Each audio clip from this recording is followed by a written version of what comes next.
Yeah, I'm so new to this, Nate. It's crazy.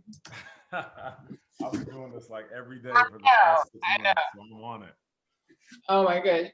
Thank you for Of course, of look at course, you wearing my shirt. of course. I gotta come on, man. I gotta represent. I gotta represent. What's Oh, up, and I have to say, I was on. What up, P? How you doing, bro? bro? Good, man. Good to see you, man. Bro, when we gonna work out, man? Get a little virtual workout. All right. Yeah. I'm down. Let's do it. Let's do it. I work out with my boys all the time. It's really like just like good to push each other, man. Get wifey in. I know she's doing a lot of workout stuff right now. Yeah. Let's pick a day and we'll do it after work and we can create some content. I'm down. I'll grab the thank wife. you for that. I'll even bring the kids. Yeah, dope. Yeah. Dope. So what's good, Nate?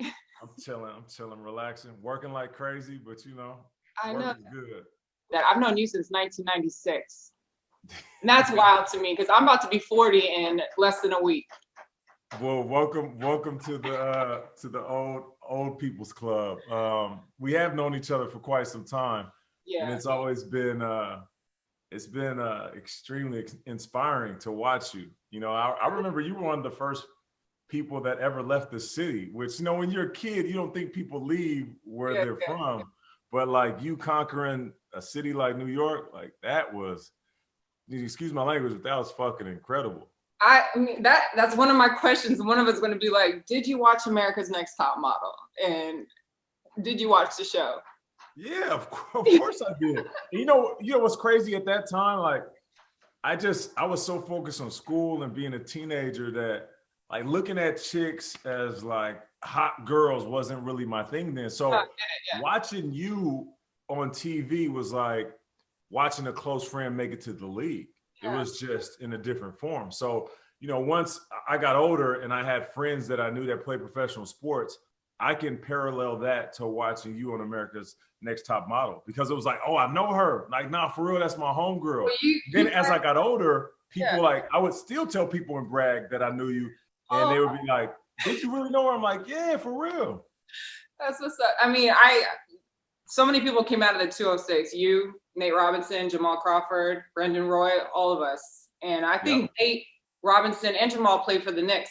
They were all in New York at the same time. I remember that. You came out a little bit later. I remember when you first moved out, and I don't think you had moved your family out yet, but you're kind of testing the waters. So how you like the East Coast? Like, I was going to say, like, there's a big difference in culture and everything and how fast paced it is. I loved it. I miss New York, but I'm kind of glad we got out. It's just crazy right now. But how did you adjust to living on the East Coast? And are you guys ever going to move back out west? I'm trying to get you guys all to move. I'm begging y'all. Yeah, well, listen, I didn't like New York when I first got out here, because when I visited New York, it just, everything was too big. Like the big city was a great way to describe it, because, you know, when you're a small market guy playing in a certain region, whether it's collegiately or professionally, people show you love. So I got used to it as an egomaniac. I got used to walking up to a club and them like let me skip the line, or being at a restaurant and the chef coming out to greet me.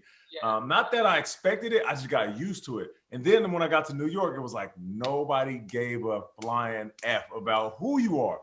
So that was an adjustment. And then the people, like, you know how it is in Seattle, West Coast. It's like you see somebody walking down the street, it's like, hey, how you doing? That person, hey, how you doing? You might even dap up, give a hug. Okay, nice to meet you. Yeah, go ahead and make a left on Jefferson, and it'll take you right to the grocery store. In New York, if you try to stop and shoot a head nod to somebody, they'll look at you like you're crazy. And I remember being in my feelings. I was like, yo, this is not me. Like, I don't like this. But then like 2 weeks into me being there, I was still staying at a hotel and I was working at CBS, and it was about 4 or 5 blocks away. So instead of like hopping in the car, I would just walk.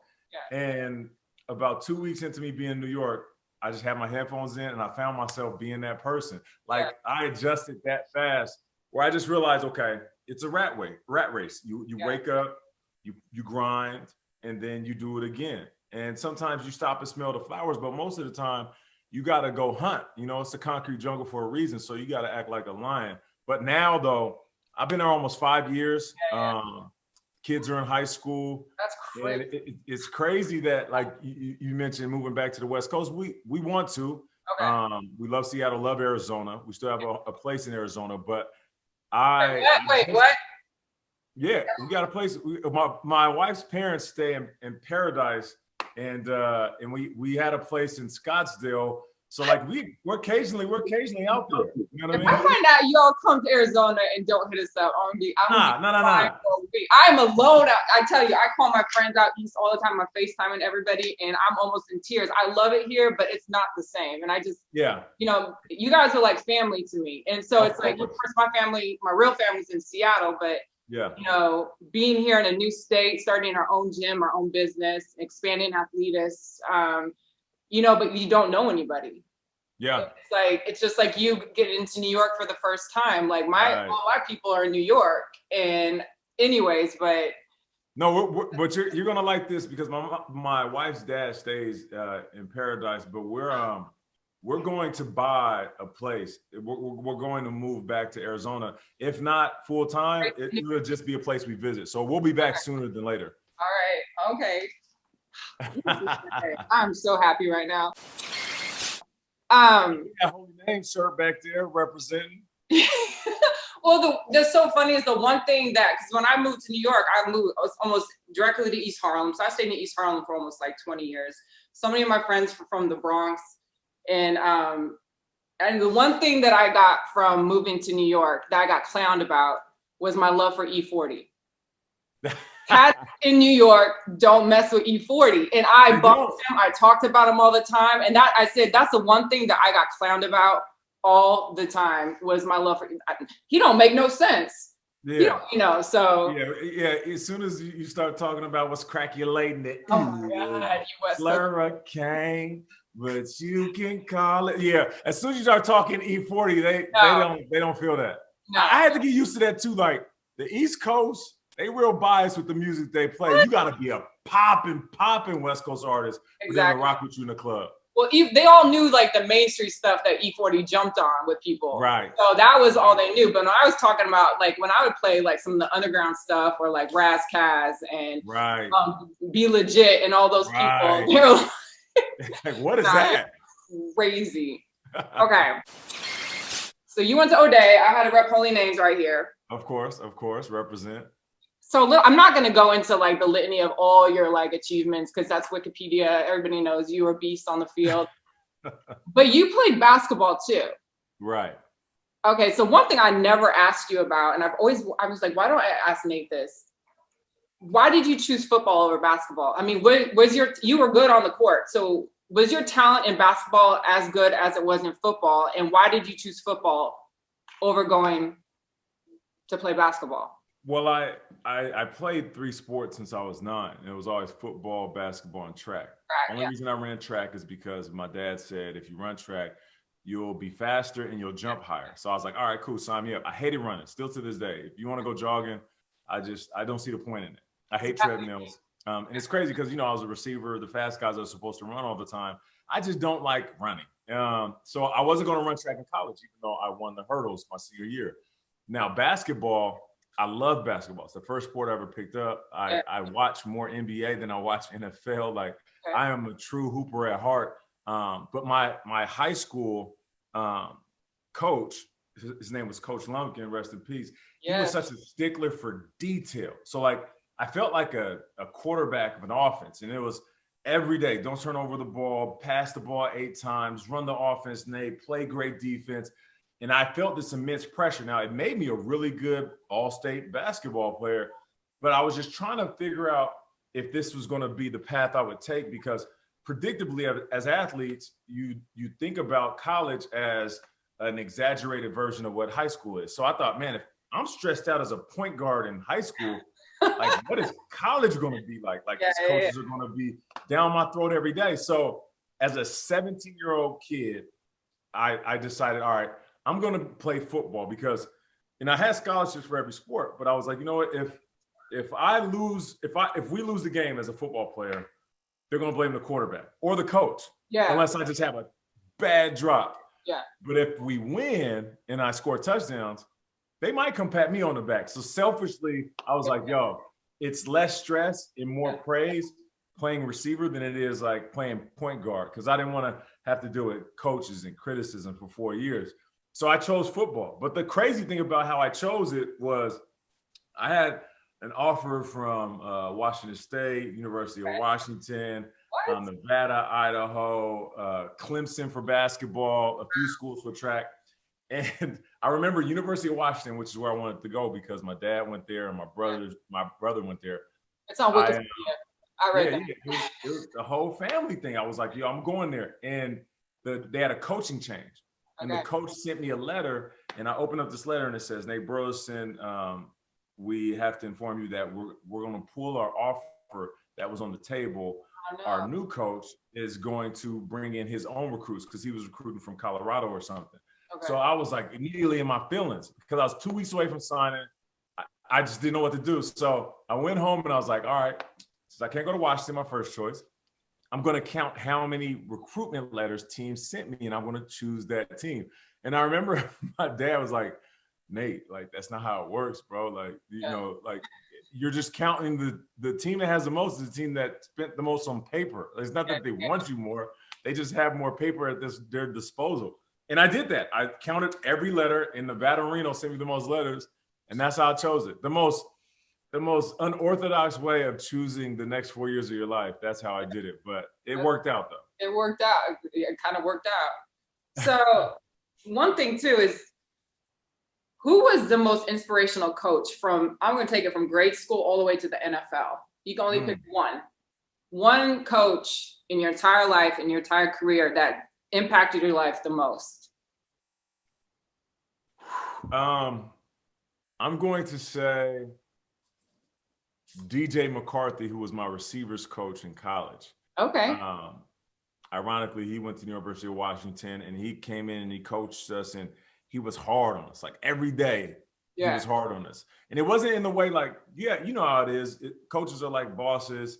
You know, you have some that just love to yell because they love to hear themselves. Yeah. Some that love to live in the negative part of who you are, and other coaches, they compliment you on your strengths, and then they try to enhance your weaknesses, so they're minimal. And that's what he did. Every day he would tell me how great I was, but he would always tell me about what I was doing wrong. There wasn't a day that went by, and it didn't stop on the field. I remember I went to an event and I went to shake this lady's hand, and at this point I'm just 18-year-old kid, just living life and learning. Yeah. And I shook this lady's hand, and I like squeezed like the tip of her hand really softly because I didn't know it's a lady. Like, I don't know if I was supposed to give her a strong, firm one or like kiss her hand like the queen. So, and I remember he was like, "What are you doing?" And then she jumped in and was like, "What? You don't think I deserve your respect?" What? And I was like, "What do you mean?" He was like, "Well, I just seen you shake every other person's hand in here, and when it came to me, a woman, you shake my hand dainty." I said, "You know, I am a grown woman with a job. You shake my hand, you look me in my eyes." And then he kind of saw that, and he was like, "Look, Nate, here's how it goes. When you meet somebody, you show them the ultimate respect. I don't care if it's the head coach or the custodian. I don't care if it's a man or a woman. I don't care if it's the boss or somebody that's working there as a PA or whatever it is. I need you to show them respect." So that was like a learning. I never forgot it for some reason. Wow. So when I meet people, like I shake their hand firmly, look in their eyes and say, "Hey, nice to meet you," which I didn't have all of that. It's not like my dad didn't teach me. It's just when he was trying to tell me that, I was too young to digest it. So DJ McCarthy, he taught me how to be a better athlete, but he also taught me like what I needed to do to be a better young man. That's what's up. I like that. I like a firm handshake. Yeah. I got big hands. I mean, I swear Pierre thinks I'm a dude half the time. My it's not even cute. Like he's like, you've been there though, right? Where a guy meets you and he's like, "Hey," and he like does the whole like, you're like, "Hey, what's up?" I do, like, but I'm the type of woman that will shake it hard back. So you're not getting a soft handshake back. Right. You're gonna get my man hand. Right. Well, listen. It's also a sign of respect. Like respect, I'm a grown woman with a job, with a family. Like I deserve the same amount of respect you do. So show me that. I deserve a hard handshake. All right. So the one thing I wanted to, watching the Seahawks Patriots game, of course, my nails are gone. I bite them off. I don't know. I'm a diehard Seahawks fan. And for me, I wanted to ask you as a wide receiver in the league, who was the number one matchup that you were like, damn, this is the hardest matchup I've ever had to play against? And I know being the Humbly Cocky is Humbly Cocky TV, but right. who is the one person that really humbled you? Ooh, that's a good question. That's a really good question. Yes. I would say Charles Woodson. Okay. Charles Woodson was a dominant high school player, went to Michigan. He was highly acclaimed, won titles. He won the Heisman as a DB. And then he got to the league. And I remember playing against him early in his career. He was just a solid cornerback, like really consistent, tall, athletic. When the ball was in the air, he turned into a wide receiver. That's what made him so good. But then I caught him later in his career when he was playing for Green Bay. And at this point, he was a little bit slower, but still dynamic. And he was all over the field. And I remember in like 3 consecutive plays, he played 3 different positions. Like one play, he was right on top of me playing cornerback, and he was just throwing them long arms at me. And as a guy that loves to make moves at the line of scrimmage, if I'm wasting too much time and he shoots and hits, it's going to throw me off. So I remember like leaning back and having to catch my balance and then get into my route. Quarterback is looking at me like, Nate, bro, what are you doing? You're wasting too much time at the line of scrimmage. So I get back to the huddle. I'm like, yo, that's my fault, man. It's Charles. Next play, he comes up like he's going to guard me, and then he just blitzes like a linebacker, and he disrupts the play. And I'm just like, my bad, bro. I didn't know he was blitzing. He got there too quickly. The next play, he lines up like on the line of scrimmage, like as a DN. Yeah. And he got a sack. And so like that right there showed the extreme versatility, even at his age, which was a great learning lesson. Like this was the point where most guys in his position would have said, nah, I don't want to do all the gritty stuff. Like I'm gonna retire. He was like, nah, like I can adjust my game to make this team better, all the while still being a Pro Bowl player. So like Charles Woodson was and still is one of the toughest cornerbacks to ever play the game. That's what's up. Well, do you miss playing? Given everything you're doing, I haven't even talked about everything you're on Extra TV. You have an online coaching that you're doing. You have a clothing brand. You also have Good Morning Football that we love watching you on. My family's always taking screenshots and sending them to me. Like, tell the fam I said what's up too. I will. My mom is always like, Nate. She always, remembers y'all used to come over and eat her spaghetti. And be afraid of our little cat, which was hilarious. All you guys, a bunch of football players being afraid of an orange cat. But do I miss it? Do you miss it? Yes. I don't. I don't. Now, I do feel like in retrospect, I could have done a better job taking care of my body. Okay. Because my body started to fall apart. I mean, just off the top of my head, I had 2 separated shoulders. Here's one right here. You can kind of see that. All right. That lump. So I have nothing holding down that collarbone, right? And I have one right here. Broke my rib, broke my nose, broke this finger, tore my thumb, ACL, MCL, broke my right leg, broke my arm in a car crash. So like I have the laundry list of injuries. Some I could have controlled, others I really couldn't. Yeah. But like as far as the game itself, no, I don't miss it because I left the game beat up and I felt like I gave it my all. So like I always describe my relationship with the NFL like the relationship with a woman, like a very intense love affair. I met her when I was young and started dating her because it reminded me of the lady my dad was dating, and because he played football. So I wanted to be like him. And I got to high school and it was puppy love. And I was still kind of flirting with basketball and track. But, I chose. And then we got engaged, and that was college. And then the league, we got married. And, there was some rough times. Like, the relationship wasn't perfect. Like, there were times we were sleeping in separate beds. And, like, I was frustrated with her. She was frustrated with me. But the good times were good times. Like, the good times are the contracts and the touchdowns and the admiration. Like, that's like the perfect vacations, the good sex and the communication. But at the end of it, I always because I think of things so theatrically, I have this vision of the NFL after 11 years, like her coming up to me and it's like, hey, we got to talk. And I already know what's about to happen, what she's going to say. And she's like, I want to move on. And I found somebody else and I'm happy without you. And like, even though like I'm hurt, That's dope. I completely get it though, because she did find a younger man who's probably who knows how to hit them Great spots. analogy. You I know what like I'm saying? But like, think Yeah. about that. Like the game is the name of the game is to replace me. So they find younger guys that are cheaper and are faster, and they're ready to love the game more than I. At the year 11, like I was 1 foot in, 1 foot out. I was already trying to own a restaurant and putting myself in front of the TV camera. So even she was like, man, you ain't even here half the time. Like me in bed, I don't even feel the same. Yeah. Like I found this young dude that can hit the right spots and make me feel good. I'm going with him. Yeah. So that's why like I'm okay, because after she told me that, like I looked at the game and I was like, yo, it was real while it lasted. Yeah. I think there's a point where like guys hold on to a relationship when you know the relationship doesn't want to hold on to you. And luckily for me, I'm also blessed in the sense that I had a new love that I can go to. Like, you know, I had another job that can pique my interest. So there's certain guys that the reason they never let go of the game, and this parallels to life, certain people that don't let go of certain moments in their life is because they haven't found that next love.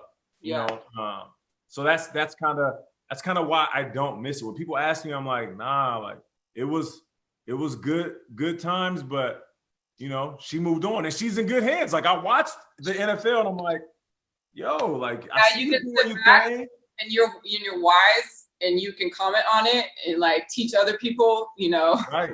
Don't be a fool. That's how people ask me that about modeling. I was, you know, modeling, acting for, you know, so long, and I was over it. I hit that stage where I was worn out. I had a child, we got married, and you know, and started my own company. I was like, I'm past this, and like that part of my life is done. I had to make that decision, but I knew immediately when I was like, all right, I'm not doing this anymore. I want my own business. I want to be casting models. I want my own show, you know, put my life in my own hands. But let me ask you this though. Let me ask you this. Now, you know, obviously every compliment comes from a platonic place, so P, forgive me, but like you're obviously gorgeous. No, right? So I'm not. I've always thought, no, but I always thought about this. Like football players, like at some point you just don't run as fast. Some point you just don't run as high. I mean, you don't jump as high. Like the game will move on without you. I feel like with women that are beautiful and beautiful for a long time, like, do you ever really retire? Because like, it's kind of like you can still suit up. You know what I'm saying? Like I can suit up, but I can't go score a touchdown like I used to. You can still get in front of the camera and do your thing. So my question to you is, I know you said you're retired, but are you really retired? I am. Wow, you're flipping the interview on me. I like this. Yeah, I'm retired in a sense that I control now my destiny. So it's not me relying on getting jobs, booking those commercials. I made more money in commercials with SAG and stuff like that. But I don't like it. Anytime I have to do photographs, anytime I have to pose, like I will admit I'm a pro. I know what I'm doing. And that, you know, I do photography too. And so when when a lot of bookers and people like me because I can move the models, I know how to position them. But there's nothing in me that's yearning for that. Like I used to. Like, I want, you know, I need the best shot, posting all my pretty pictures on social media. The whole game in the industry changed once social media blew up. When I was signing into castings or going to jobs, you know, this is before I had any amount of following. When they started saying, what's your IG handle when you checked into a casting, I was like, that's it, I'm done. I don't want to be a part of this anymore. Shots back in the day, like, you know what I'm saying? I was in the modeling industry when it was on film and you had to look through your picture in a loop. But the one going about your injuries, and this is another thing, we had a ton of injuries this past week in the NFL. Yeah. Especially with the Seahawks. I mean, we lost some good guys.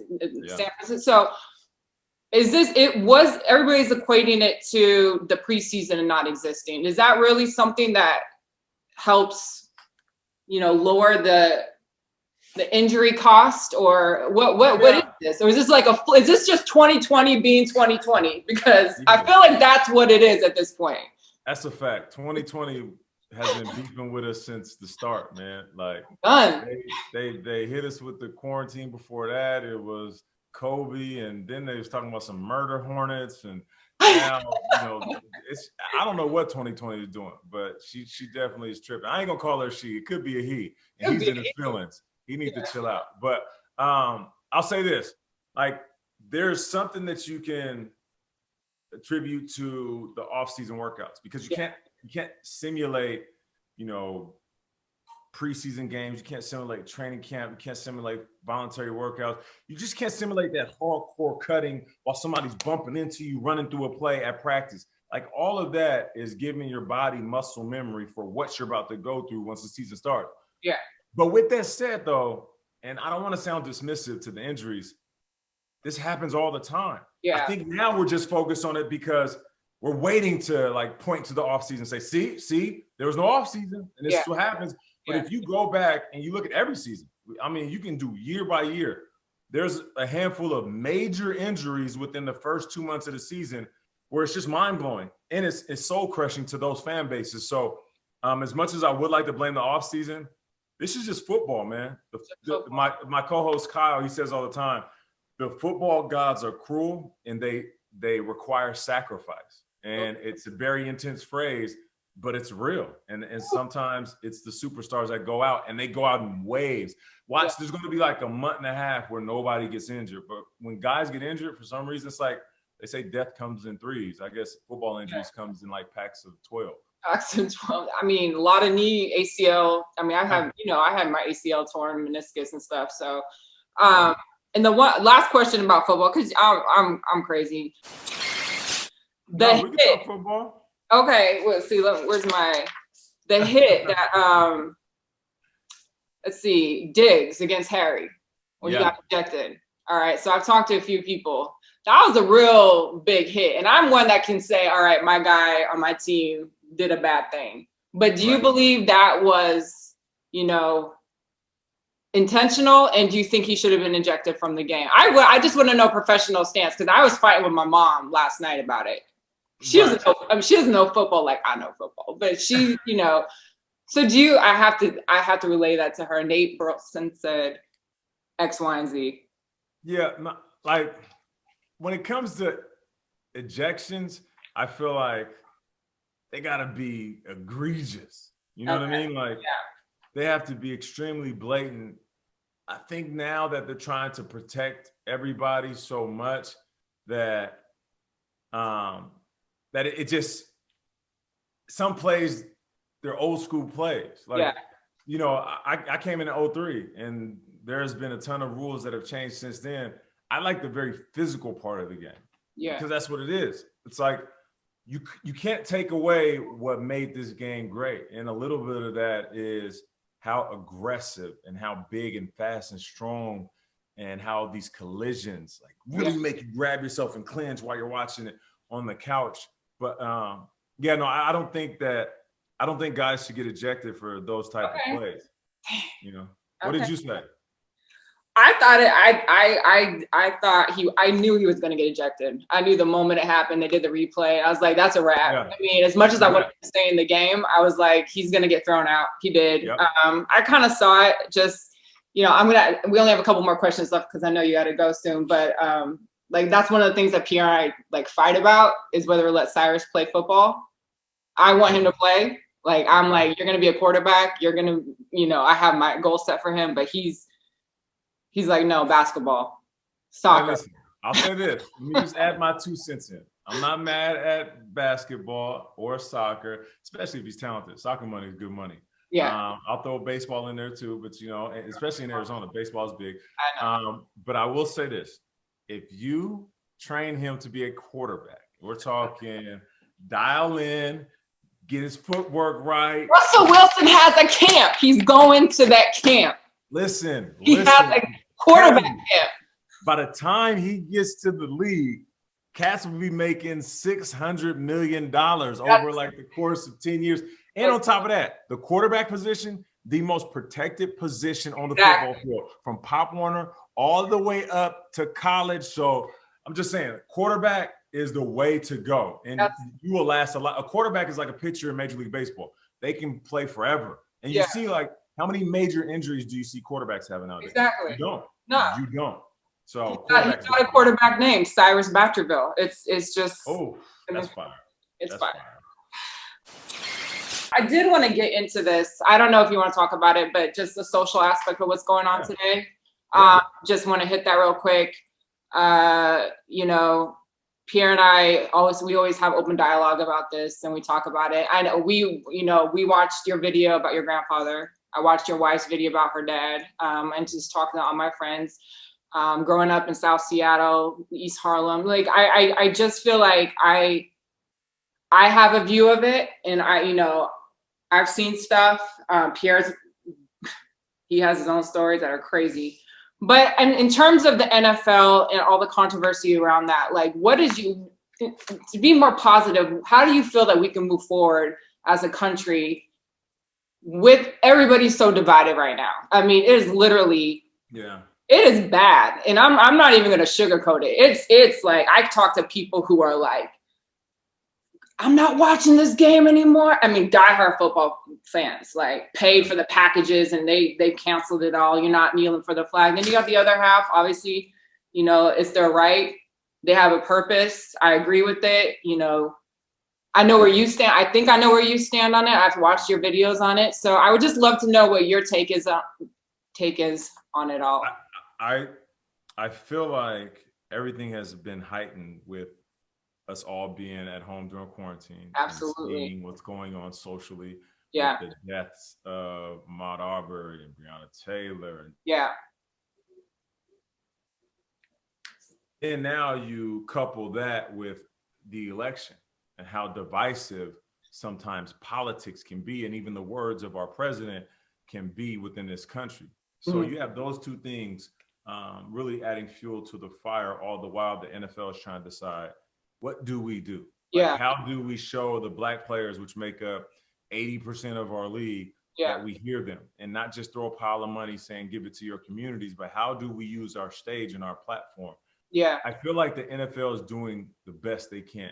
Absolutely. Like, I'm an individual, whether it's with somebody I know or even a big machine like the NFL. If you recognize your mistake and you apologize, I'm not going to tear down your apology and be overcritical. I'm going to listen. I might still be upset with you, but I'm like, all right, I appreciate the fact that you apologize. The NFL, Roger Goodell, the league owners have come out and they're like, yo, we were wrong. And we didn't listen. We didn't listen well enough. And Kaepernick was taking a knee for something much bigger than the flag. Even though Cap originally, a long time ago, said it's not about the flag, not about the truth, people still didn't want to listen. But I do feel like with the league trying, I'm like, okay, now let's step in the right direction. Okay, now with the 2 national anthems, Lift Every Voice and Sing, and the decals on the helmets, and the stuff painted in the end zone, the shirts before the game, that's all fine and dandy. The protests and everything that's going on.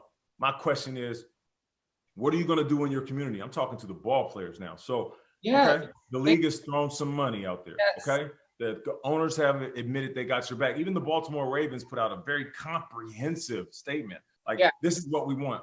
Here's the politicians we want to talk to. Here's what we want them to change. Here's how they should approach the policing. So they have a plan. And even one of the players said, I'm going to take a knee until one of these laws, these initiatives are passed. That's a plan.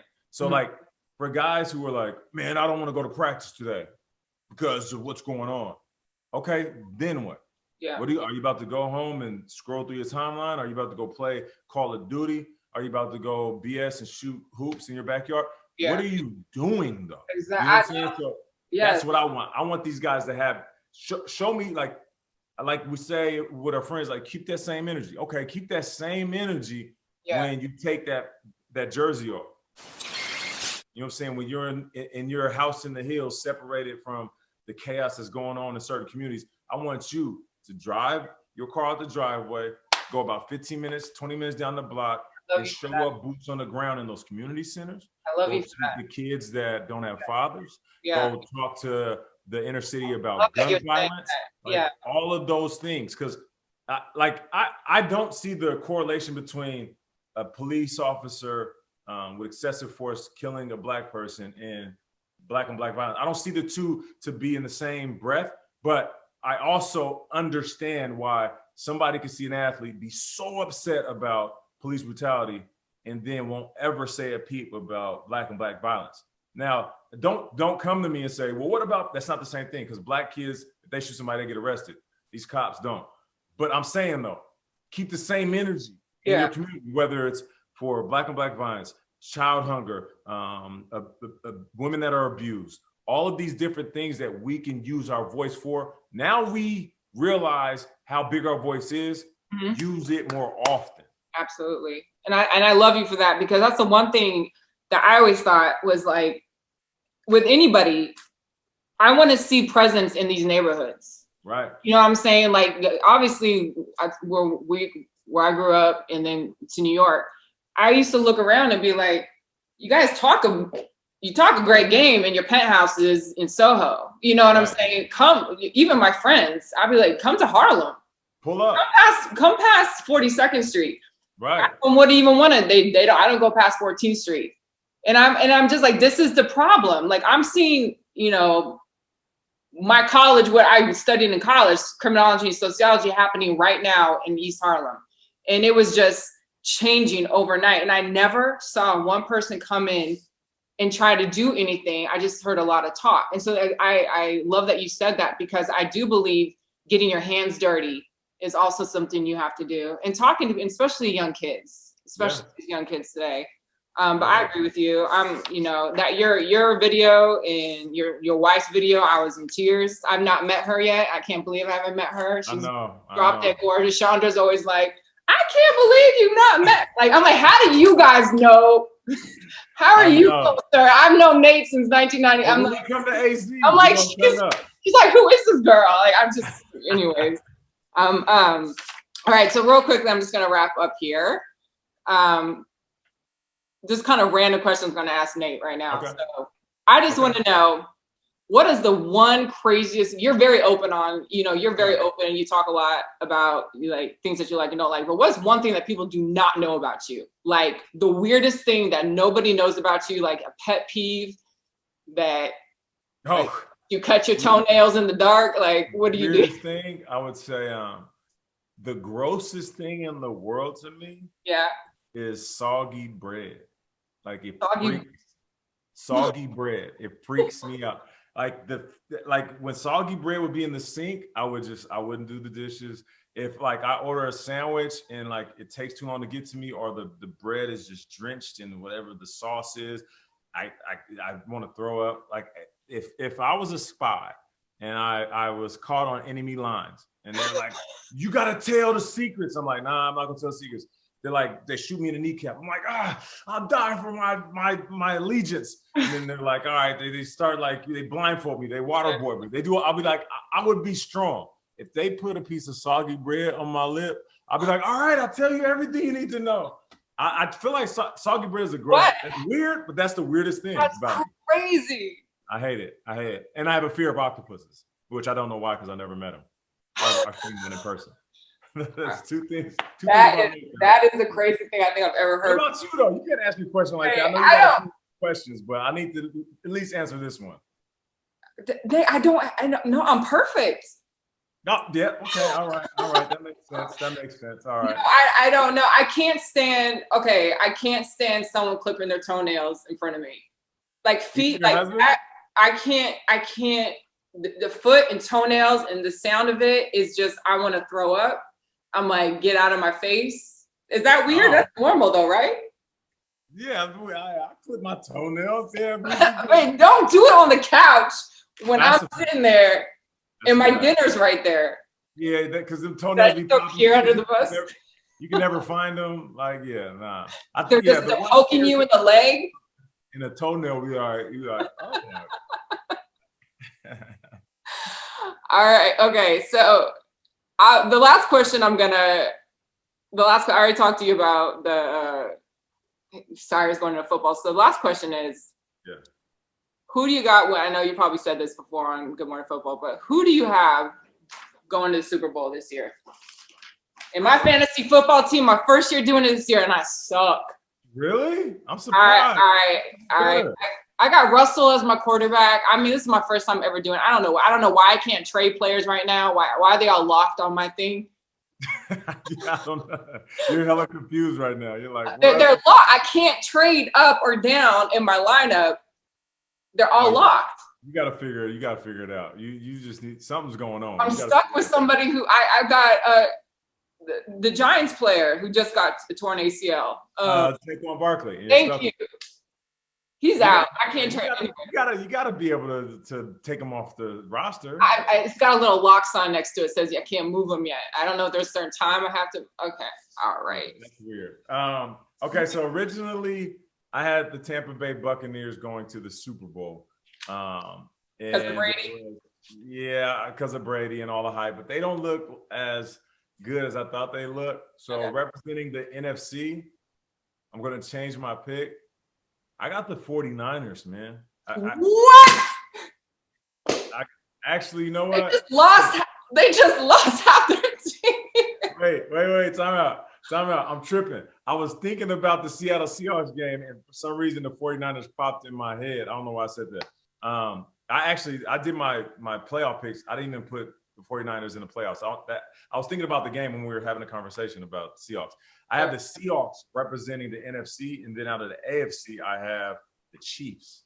So like, I'm the guy on TV that always talks about Russell. I've been doing it for 5 years. Yeah. And like, finally, the world is all of a sudden like, Russell Wilson's pretty good. And I'm like, bro, I've been telling y'all this for 5 years. Not one MVP. I know.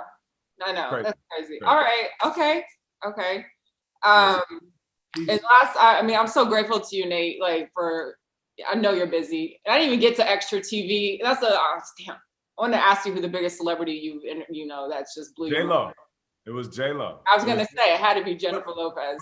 I interviewed Gaga for the NFL Network, and then a couple of years later, I interviewed J-Lo. J-Lo, she knows that she's like J-Lo. Like she gets. I know.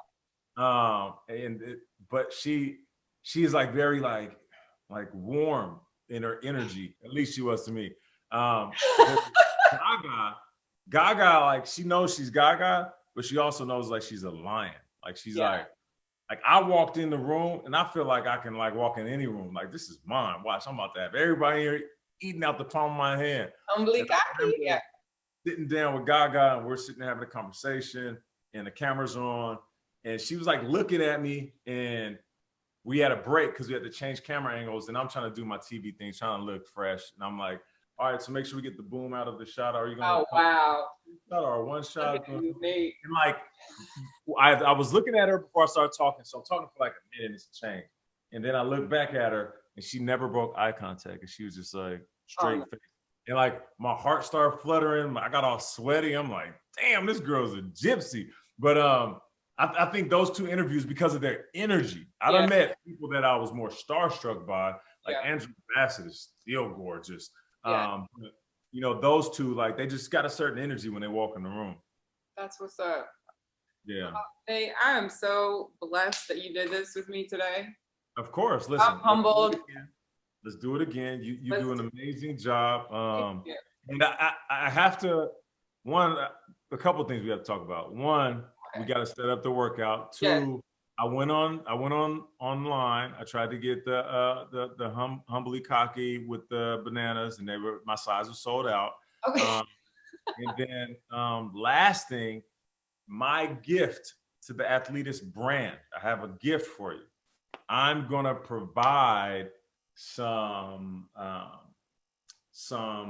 pieces for you. Okay. As a gift to this, like a housewarming gift to the brand. I know it's been open for a while. You've been doing it for a while, but just T-shirts. So your next run of T-shirts, I want you to send me the design, and I'm going to gift you with. Hey, I'm gonna cry. Oh, that is so sweet. Like I'm gonna cry because we've been shut down for 5 months, and like I'm gonna cry right now, and it's been hard. So like we put all our money into this, and it's been. Like, that's one reason I really want to do this is to talk about things, to show people wanted me to do a show, but like having our gym shut down for 5 months and not having income, like thousands, all our money, all our savings, we bought a house, all this stuff. And my cousin here had to even set up a GoFundMe for us because we didn't get qualified for any loans because we were so new. But like my husband has been like doing odd jobs right now. And then nothing we wanted to do is humbled us. And it's just been a rough 5 months. I'm gonna let you know. Like, so we play day by day if we can keep the gym open. Our landlord's been amazing, but it's just, I'm not gonna cry, but I'm just letting you know that means a lot to me. I don't want you to do anything. You don't have to do that, but it shows your character because you understand. You know, Pierre and I are not wealthy. We're not rich. You know, Athletus grew in New York, and I was blessed to start it, but we didn't have hundreds of thousands of dollars stacked away just in case the pandemic hit and we had to shut down, lock down a new state. So it's been hell, but I appreciate you, and that's really. We go way back, and I know. You know, when I see you guys through social media, because we can't see each other in person, I don't see two people I know working out or training or doing videos. I see two superheroes, and I mean that because I know the grind, and I know what you guys are going through, and I know how much hard work you guys put in. So I always got you guys' back. So I love you, man. Love you too. Thank you, Nate.